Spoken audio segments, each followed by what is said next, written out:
मैं आपको ये मूवी मिस नहीं करने दूंगा। साउथ कोरिया के टॉप एक्टर सॉन्ग कांग हो और ली सिन लिन का निभाया पे डोंगना, इतना बढ़िया कॉम्बिनेशन चाहे वे किसी भी मूवी में हो, टिकट की गारंटी मानी जाती है। और यह काम जो 3 बड़े स्टार्स को अट्रैक्ट कर सकता है, उनकी सोच से भी कहीं ज्यादा है। जैसा कि कहा जाता है, हवा जितनी तेज होती है, मछली उतनी ही महंगी होती है। यह बात किसी भी देश के मछुआरों के बहुत करीब है। 1972 में फुशान में एक छोटे से घाट के किनारे मछुआरों का मुखिया गरीबी और भुखमरी से छुटकारा पाने के लिए दिन रात काम कर रहा था। आखिर में उसने सोंग कांग हो को अपना लिया, जो एक स्मगलर था। अपने शानदार परफॉर्मेंस की वजह से उसने जल्द ही सोंग कांग हो का भरोसा जीत लिया और टीम में नंबर 1 लीडर बने। माफी मांगने आया गैंग के बॉस को, फिर भी उसे बहुत सारे पैसे देने पड़े। उसने न सिर्फ गैंग के हेड को एक बाल्टी पेशाब पीने के लिए मजबूर किया, बल्कि बेरहमी से उसके भाई का कान भी काट दिया। अपने भाई की जान बचाने के लिए गैंग के हेड को रात भर टॉर्चर किया गया, और यह तो टॉर्चर की बस शुरुआत थी। कुछ ही समय बाद सरकार ने स्मगलिंग शुरू कर दी और प्रेसिडेंट ने उससे जुड़े क्रिमिनल इंडस्ट्री की जांच का आदेश दिया। हंगामे के बीच मिस्टर सॉन्ग ने खुद को बचाने के लिए तुरंत पुलिस से कांटेक्ट किया और गैंग के हेड को बेच दिया। जब तक वह पकड़ा नहीं गया, मिस्टर सॉन्ग को पता नहीं था कि बॉस ने उसे धोखा दिया है। ऑफिसर के सख्त जुल्म का सामना करते हुए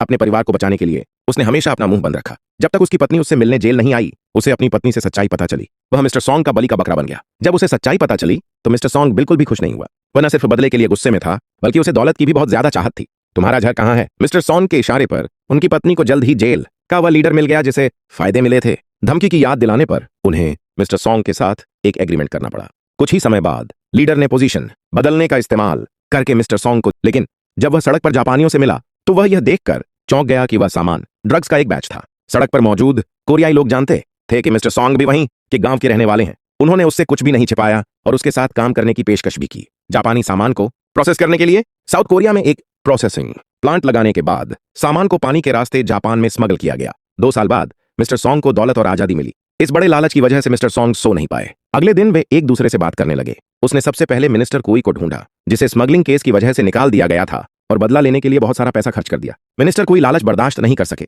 इसलिए उन्होंने मिस्टर सॉन्ग का संपर्क अधिकारी बनने का फैसला किया। पैसे के असर में मिस्टर जू, जो ड्रग मॉनिटरिंग के इंचार्ज थे, भी उनके मुखबिर बन गए। सरकारी अधिकारियों को सौंप दिया। फिर मिस्टर टोंग के भाइयों ने उन्हें सीक्रेट बेस पर वापस ले जाया और प्रोफेसर बाई ने तैयार प्रोडक्ट बनाए। मिस्टर टोंग पैकिंग और छिपाने के लिए जिम्मेदार थे, और आखिर में उन्हें बांटने के लिए मिनिस्टर खुई को सौंप दिया। सिर्फ आधे महीने में टीम ने बहुत बड़ा प्रॉफिट कमाया। जैसे जैसे बिजनेस बड़ा होता गया और उसने कातिल को रोकने की कोशिश की। उसे मिस्टर टोंग की सेफ्टी की कोई परवाह नहीं थी। उसे बस इस बात की चिंता थी कि बिजनेस पर असर पड़ेगा। लेकिन उसने हाथ पर खड़े होकर मिस्टर टोंग को पहली बार एक अच्छे भविष्य की रोशनी महसूस हुई। चीन लौटने के बाद उन्होंने तुरंत एक प्रोफेसर को ढूंढा, सिस्टम मेथड खरीदने के लिए बहुत सारा पैसा खर्च किया, कोर टेक्नोलॉजी में महारत हासिल की, ताकि उन्हें दोबारा धोखा मिलने की चिंता न करनी पड़े। उसके बाद उन्होंने टेक्नोलॉजी का इस्तेमाल ड्रग्स और पैसे बेचने के लिए किया। पैसा पहाड़ की तरह जमा होता गया और उनकी इच्छा बढ़ती गई। हालांकि जब मिस्टर टोंग का बिजनेस तेजी से बढ़ रहा था, एक और मुश्किल आ गई। रेन जू नाम का एक प्रोसिक्यूटर, जो ड्रग ट्रैफिकिंग में स्पेशलिस्ट है, को फुशान भेजा गया। जब बिजनेसमैन आया तो उसने ड्रग डीलर के साथ डील करने का नाटक किया और उसे मारने की कोशिश की। भले ही मिस्टर जू ने उसे समय पर बता दिया था, फिर भी एक ड्रग डीलर को मौके पर ही अरेस्ट कर लिया गया। रेन जू की पूछताछ में ड्रग डीलर ने कबूल किया कि वह मिस्टर टोंग के अंडर था। कोई चारा न होने पर मिस्टर टोंग को मदद के लिए शोयर के पास जाना पड़ा। जिंगिया ने मिस्टर टोंग का ध्यान खींचा। वह दिखने में बहुत अच्छा है और कई अधिकारियों के साथ उसके करीबी रिश्ते हैं। मिस्टर टोंग के दिल में तुरंत एक बड़ा आइडिया आया। अगर वह यह रिश्ता बना लेता है तो बिजनेस में कोई रुकावट नहीं आएगी। हालांकि शुरू में पर पागल हो गया। हालांकि झिंगिया को पैसों से कोई लगाव नहीं है, वह सच्चे प्यार को रोक नहीं पाता। मिस्टर टोंग के जुनून में उसे जल्दी ही प्यार हो गया। जैसे जैसे रिश्ते अच्छे हुए, झिंगिया उसे अपने ससुर के पास ले गया। मेयर के ससुर की सुरक्षा में मिस्टर टोंग पॉलिटिकल करप्शन का शिकार हो गए। वह अक्सर अपने ससुर के साथ हाई एंड पार्टियों में जाते थे और अधिकारियों को अट्रैक्ट करने के लिए पैसे का इस्तेमाल करते थे।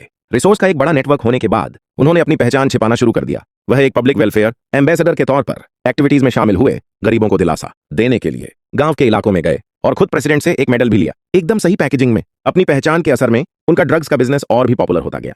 पैसा और शोहरत एक साथ आए एंड वे अपनी जिंदगी में खूबसूरती को सबसे ऊपर ले गया करता था और अपने भाई से कम पैसे पाता था। अब उसका भाई इतना मशहूर और लोकप्रिय हो चुका था, लेकिन वह खुद अभी भी एक गुलाम बच्चे की तरह जिंदगी जी रहा था। उसे लगा कि यह सब तोसुन की गलती है और उसने उसे इसकी कीमत चुकाने पर मजबूर करने का फैसला किया। अगले दिन उसके भाई ने प्रोसिक्यूटर को ढूंढने की पहल की और तोसुन के सभी जुर्मों की रिपोर्ट कर दी। अपने भाई को जेल से बाहर निकालने के लिए उसने तोसुन के अपने होम टाउन लौटने का फायदा उठाया ताकि वह बच्चे से मिल सके और उसे फंसा सके। तोसुन को पुलिस द्वारा ले जाते देख उसका भाई और भी जोर से हंसने लगा। पूछताछ वाले कमरे में तोसुन बहुत घमंडी था। उसे यकीन था कि प्रोसिक्यूटर उसका कुछ नहीं कर सकता। जैसा कि उम्मीद थी, आधे घंटे से भी कम समय में लीडर ने रेंजू को फोन करके उसे छोड़ देने का आदेश दिया। जब रेंजू ने देखा कि झिंगिया तोसुन को लेने आया है, तो उसे एहसास हुआ कि उसके पीछे कितनी ताकतवर शक्ति है। वापस आते समय झिंगिया परेशान था। उसने पहले भी तोसुन को ड्रग्स से दूर रहने की सलाह दी थी, लेकिन झिंगिया के आरोप धोखा न मिले, इसके लिए उसने उन सभी लोगों को खत्म करने का फैसला किया जो उसके बैकग्राउंड को जानते थे। सबसे पहले लोकल गैंग लीडर और फिर वह पहला गली का आदमी जिसने इस धंधे में कदम रखा था। जैसे जैसे उसके सबऑर्डिनेट रिपोर्ट करते रहे तोसुन का दिमाग धीरे धीरे पागलपन की ओर बढ़ता गया। यह जानने के बाद कि तोसुन ने 2 लोगों की हत्या कर दी है, झिंगिया को आखिरकार डर लगने लगा। वह जानता था कि अगर वह समय पर नहीं भागा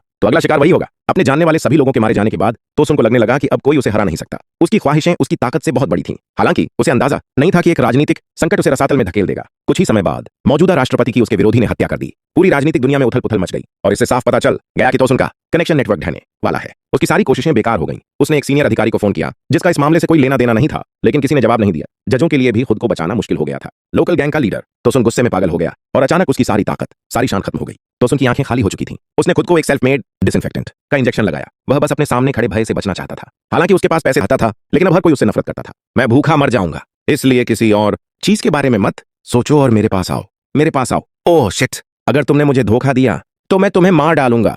अगर तुमने मुझे धोखा दिया तो मैं तुम्हें मार डालूंगा। मैं तुम सबको मार डालूंगा। मैं उस तरह का इंसान नहीं हूं। तुम कौन हो? क्या तुम मेरा नाम नहीं जानते? फोन पर प्रोक्यूरेटोरेट की नजर थी।